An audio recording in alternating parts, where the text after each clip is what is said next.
Oke. Oke, teman-teman sahabat Piramida Podcast, hari ini kita kehadiran narasumber. Ini susah kita mengatur waktu abang ini nih, Bang Pardumuan Simanjuntak. Apa kabar Bang? Sehat. Pardumuan Nauli Simanjuntak. Oh, Pardumuan Nauli Simanjuntak. Biasanya disingkat PNS ya Bang? Iya, PNS. Ya, abang ini kalau bicara rekam jejak di politik ya tentu kita nggak perlu ragukan lagi karena beliau pernah menjadi anggota DPRD di Kabupaten Dairi Bang ya. Pernah juga menjadi anggota DPRD di Sumatera Utara dan juga sebagai pengusaha dan juga sekarang lawyer ya Bang ya. Ya, betul. Iya.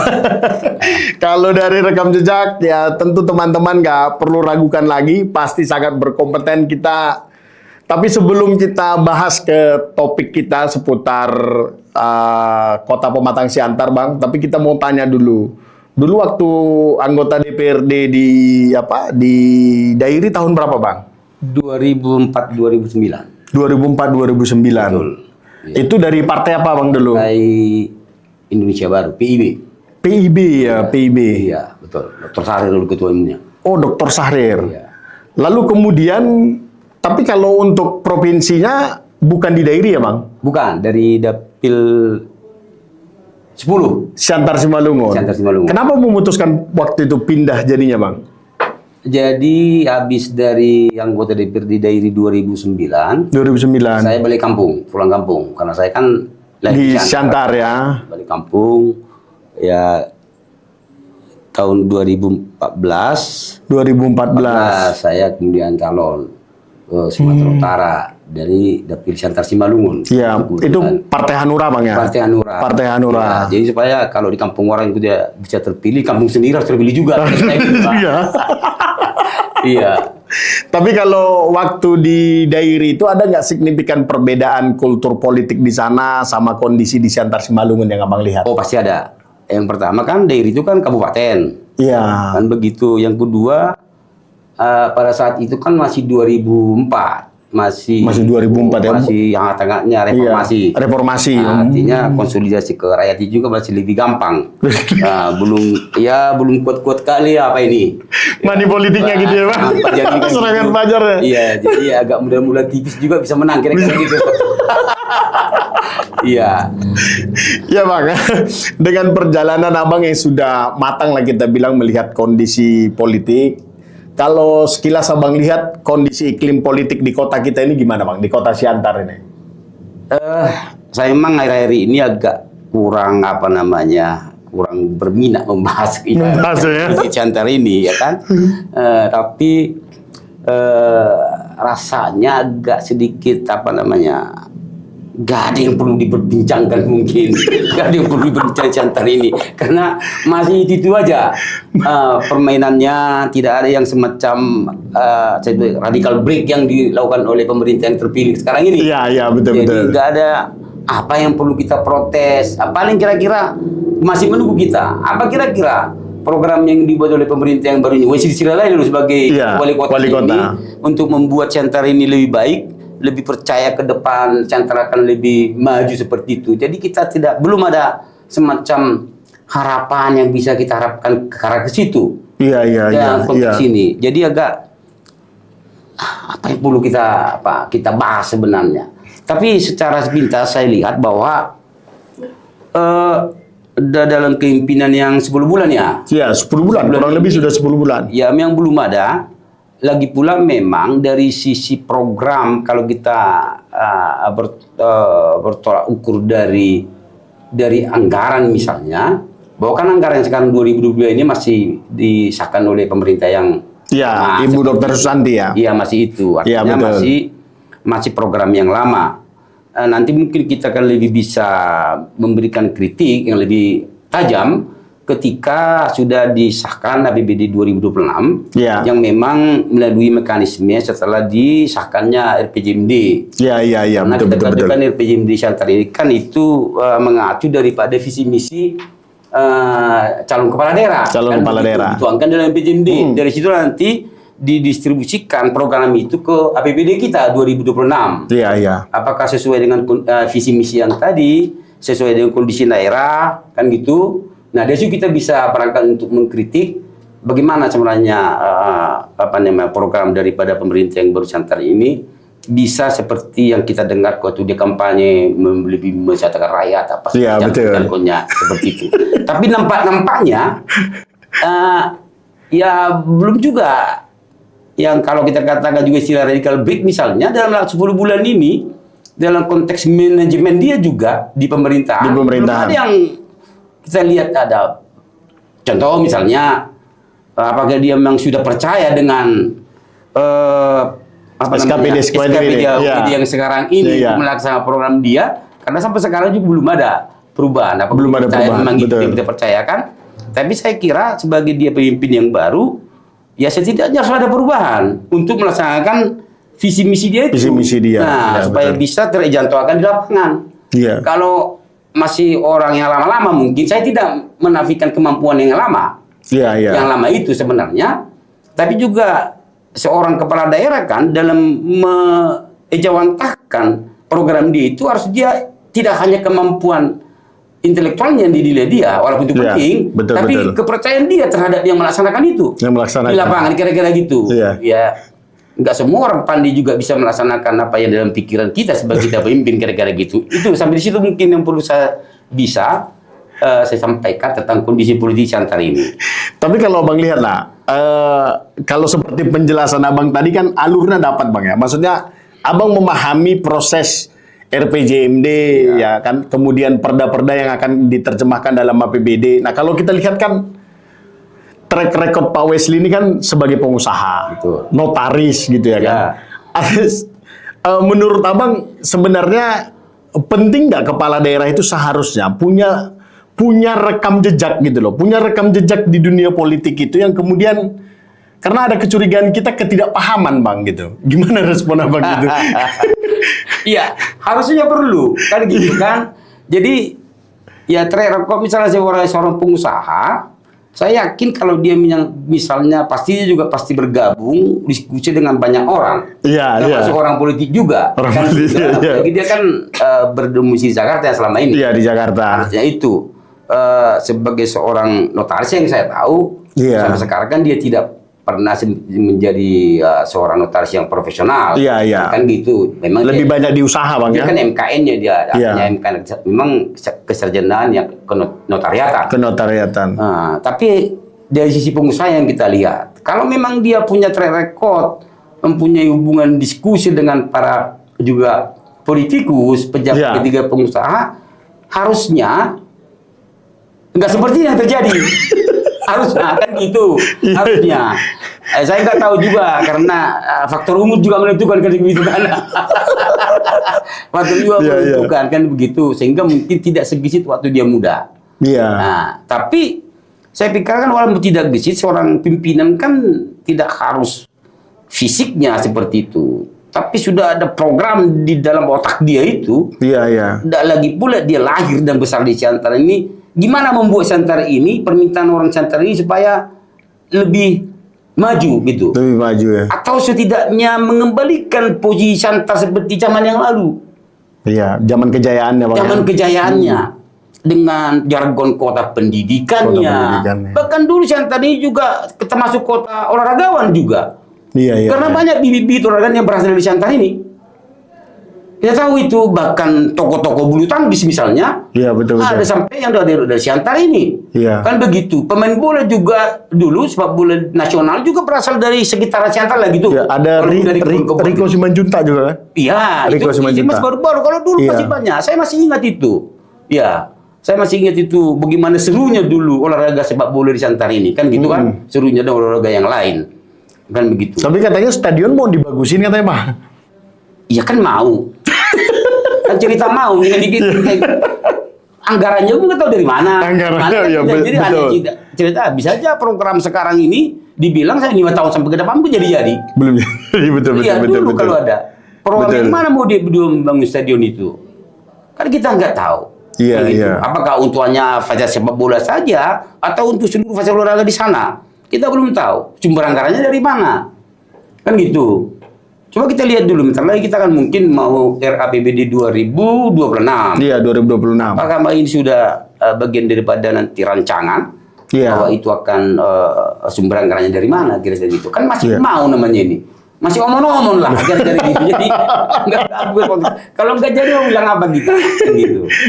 Tapi kalau berdasarkan pengalaman Abang di lembaga DPR, ya maksudnya di DPR Sumut juga, di DPR Dairi, sebenarnya kalau seperti DPR Siantar lah Bang, untuk peran mempercepat langkahnya wali kota ini bisa nggak? Sebenarnya bisa kalau memang seluruh fungsi yang ada di DPR itu dilakukan dengan baik. Nah, jadi ada 3 fungsi kan dari DPR itu, fungsi utamanya fungsi kontrol, fungsi budgeting ya, kontrol sama legislasi kan begitu. Jadi legislasi misalnya, jadi harus mereka memperbanyak peraturan-peraturan yang memang bisa meningkatkan kesehatan rakyat di Kota Siantar ini. Di Kota Siantar. Jadi apakah DPR sekarang ini memang punya kemampuan untuk merancang perda-perda yang baru yang bisa mempercepat kondisi percepatan pembangunan di Siantar?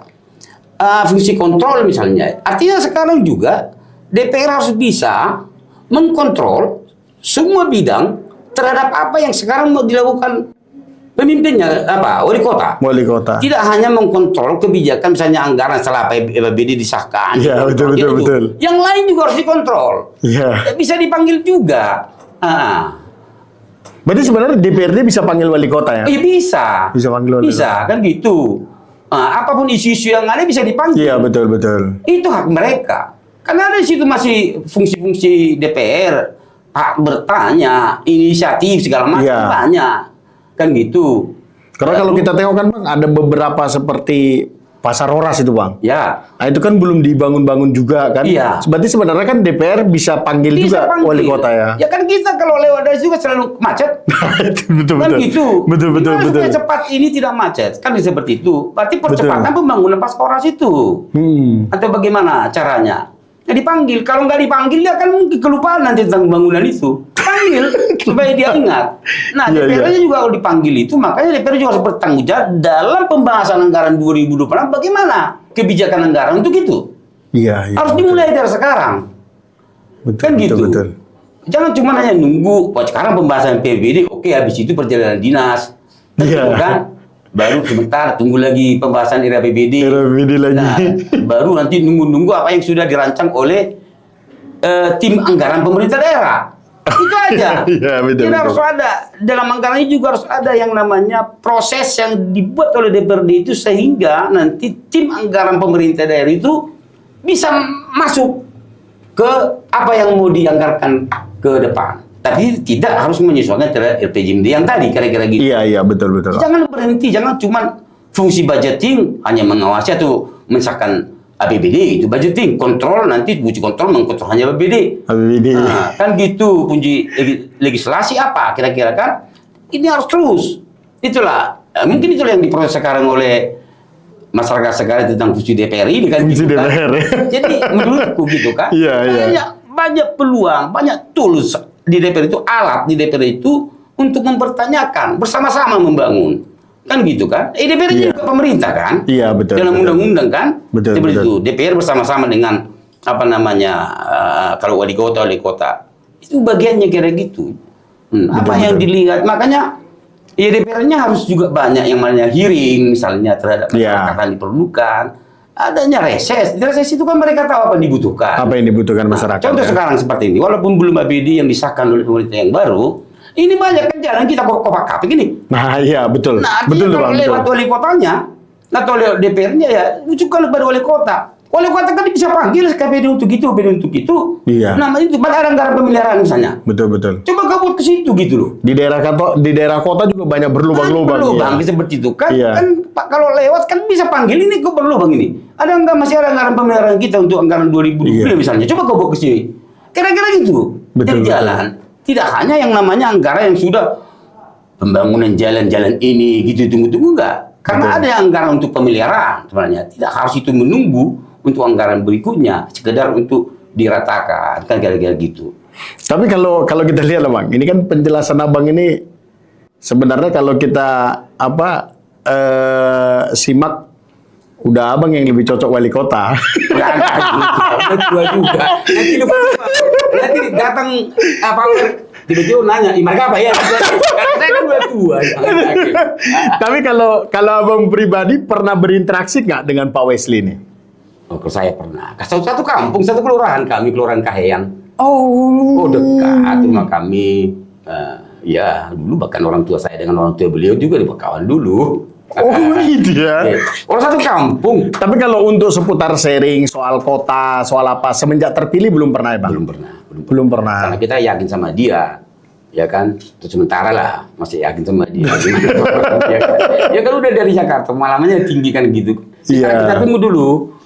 Pasti dia mungkin punya rencana yang brilian untuk Siantar ini, tapi agak agak lambat-lambatkan dulu misalnya, mungkin ada gitu dia mungkin. Iya. Mudah-mudahan seperti itu ya. Mudah-mudahan seperti yang itu. takut pula seperti itu. Tapi cobalah kita yakin, kita kan sudah percayakan beliau untuk Siantar 5 tahun ke depan. Jangan terus kita cepat-cepat memprotes. Kita tunggu dulu ya kan gitu. Betul. Karena memang anggaran yang sekarang itu kan belum dia, kira-kira gitu. Iya. Sabarlah dulu. Nah, kalau kita lihat lagi Bang, kalau untuk Siantar ya, dulu katanya sebagai kota pendidikan. Nah, kemudian sekarang bahkan orang lebih banyak sekarang ke Lagu Boti sekolah, gitu ya. Ada Sopo Surung di Balige gitu ya. Nah, kalau kita lihat lagi Bang, dulu tahun 1993 Siantar pernah dapat kota Adipura. Betul. Nah, kemudian sekarang juga sudah tidak pernah lagi. Bahkan yang baru-baru ini katanya kalau nggak salah tahun 2008 juga pernah dapat. Nah, yang terbaru ini kan kota Kisaran malah yang dapat gitu. Nah, kemudian Siantar juga pernah nomor 1 sebagai kota toleransi, Bang. Betul. Nah, sekarang juga tidak lagi masuk 10 besar. Gitu ya kan? Iya. Untuk kota toleransi. Nah, kalau Abang lihat dari fenomena inilah, kalau pendidikan itu kan mungkin SMA sekarang sudah ditarik ke provinsi. Nah, kalau kita lihat lagi dari soal soal kebersihan, itu juga waktu zaman Ibu Susanti sudah berupaya dilakukan stimulus dengan program LISA. Ya. Nah, kalau untuk toleransi, yang Abang lihat kultur masyarakat Siantar ini soal toleransi gimana sebenarnya, Pak? Oke, jadi sebelum ke situ, saya masih ingat dulu bagaimana Siantar dengan jargon Kota Adipura. Pada saat itu kan Kota Adipura. Itu wali kota saya ingat Zulkifli Harahap.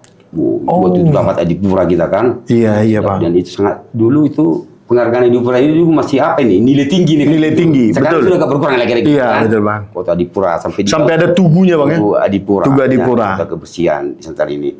Nah, jauh kalau sekarang kita lihat, karena penentuan daripada kota Adipura dulu itu kan harus masuk ke pasar misalnya kan? Iya. Kondisi pasar. Betul. Itu paling inti dulu itu.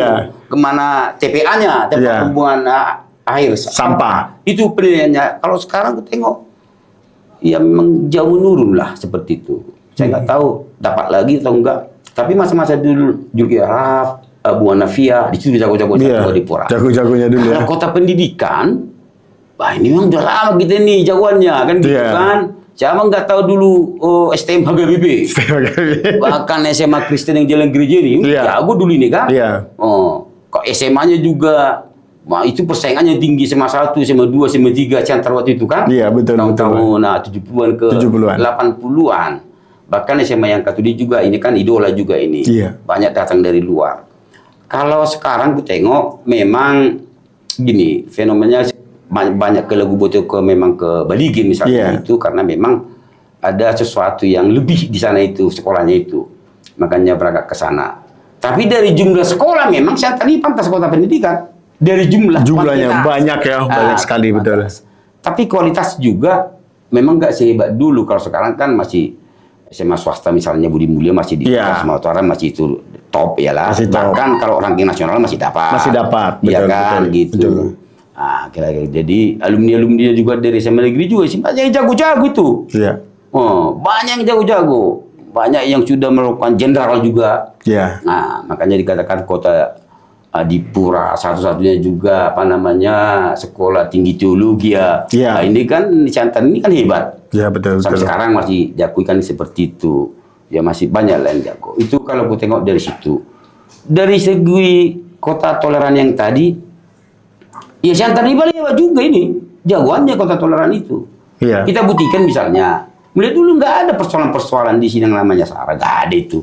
Iya. Bahkan ada, kita lihat itu tengok orang Chinese itu tinggal jalan Cipto, jalan Merdeka, jalan Sutomo semua itu bukan enak. Dulu kita sekolah waktu SD itu satu sekolah sama orang Chinese misalnya. Orang Chinese semua ya. Itu tolerannya itu. Dari sangat. Dan toleran. sampai sekarang juga ya nggak ada pernah persoalan lah. Iya. Nggak ada pernah persoalan. Masih bisa lah, tapi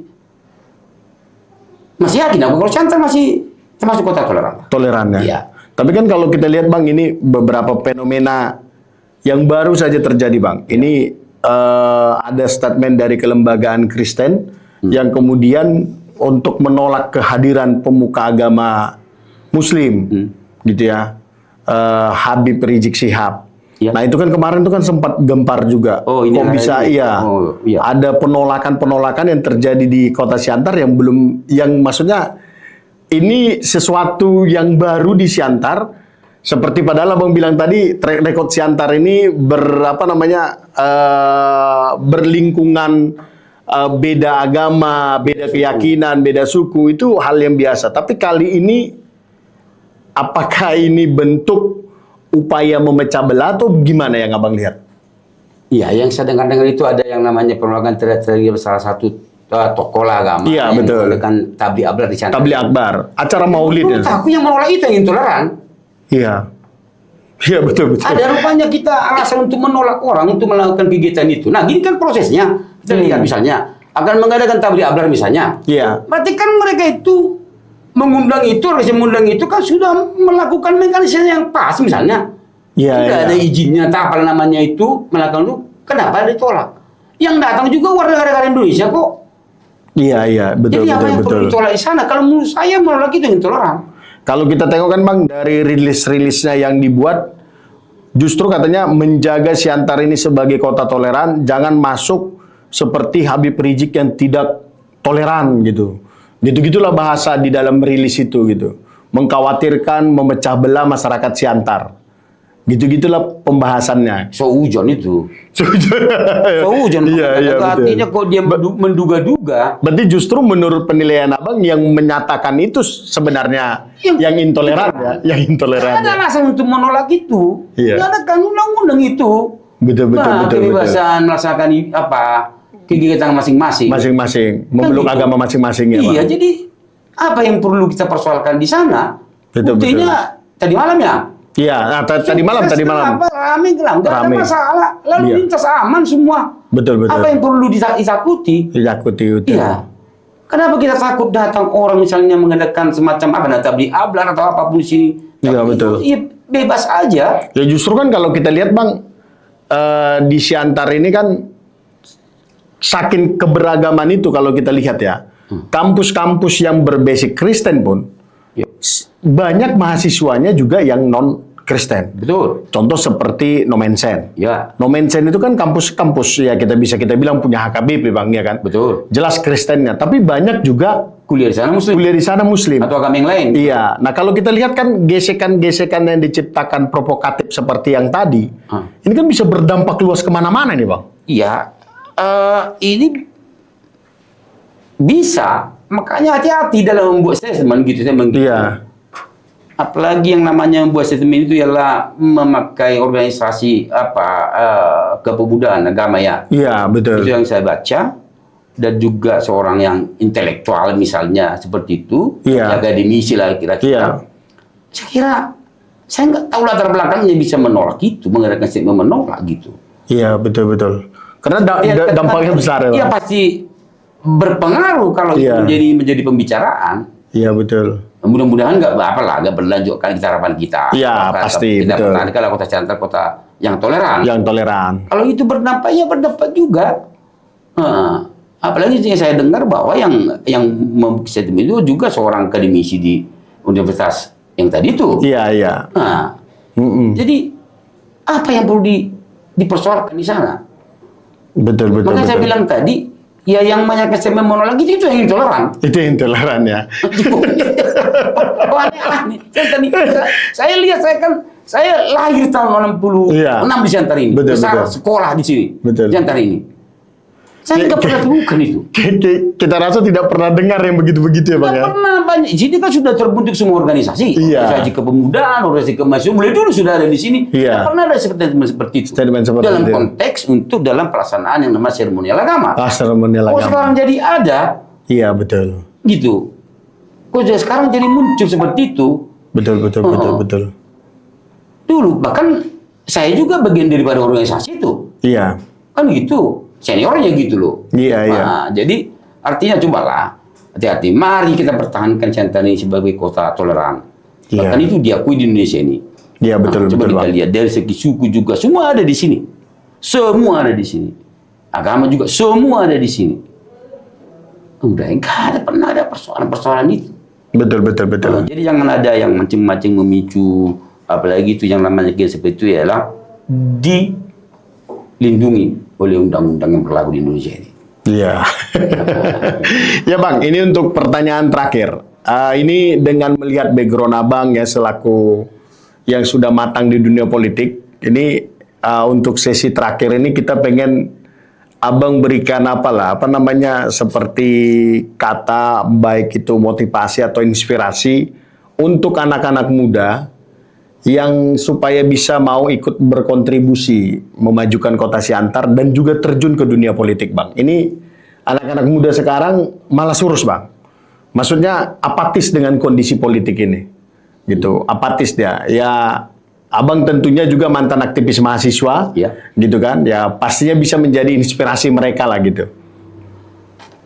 Nah, yang pertama, ini kan ada sebab akibatnya. Yang pertama, yang senior-senior yang tua-tua dulu. Iya kan? Harusnya juga memberikan kesempatan kepada yang muda. Itu yang pertama. Walaupun tidak ada jaminan, tidak ada larangan, yang tua juga tetap berpolitik sampai tua. Ada larangan itu, ya kan? Betul. Artinya yang muda juga harus bisa merebut kesempatan itu, walaupun yang tua belum mau keluar dari situ. Kan gitu kan. Ini kan jangan pula yang masih yang tua-tua terus kita yang muda-muda, nggak bisa seperti itu. Yang muda juga itu yang perlu saya bilang kepada semua yang muda-muda, jangan tunggu yang tua itu untuk menyelesaikan tugas-tugasnya. Tapi rebut. Kan gitu.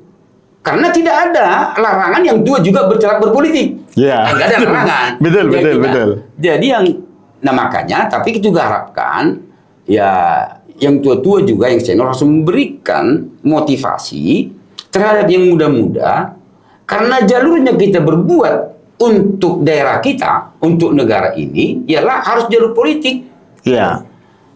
Kalau kita ingin merubah sistem yang rusak misalnya, negara ini sistem rusak itu, kita harus masuk di sistem itu. Harus masuk ya, betul. Kalau cuman kita gini terus, proses protes, kita nggak di sistem, tidak bagian daripada stakeholder yang bisa merubah sistem itu, ya DPR misalnya, mereka lah yang membuat peraturan, ya kapan peraturannya itu ada? Nah gitu. Jadi harus ke politik masuk, jangan menjadi udah itu bagiannya orang kaya lah itu bagiannya orang itu enggak. Harus masuk dengan kemampuan memang seadanya. Kalau memang dia mau rebut kekuasaan itu, rebut kesempatan itu. Jangan tunggu sampai mereka mundur sendiri, gitulah kira-kira. Yang mudah-mudahan silakan. Siantar ini kan punya potensi. Universitas banyak menempatkan di sini kan? Betul Bang. Kenapa tidak? Itu harapan saya terhadap yang muda-muda. Karena memang juga kalau terlalu banyak yang muda-muda ini kan, berarti saya juga nggak punya kesempatan lagi. Kita juga kira-kira. Tapi kalau mereka tidak mau merebut kesempatan itu, ya kita juga yang melanjutkan lagi. Tapi kalau yang muda dulu, monggo gitu kan. Baik, terima kasih Bang Pardumuan Nauli Simanjuntak. Ya teman-teman sahabat Piramida Podcast, silakan tinggalkan komentar Anda di bawah di kolom komentar. Sampai ketemu di episode berikutnya. Terima kasih Bang. Terima kasih, thank you. Ya,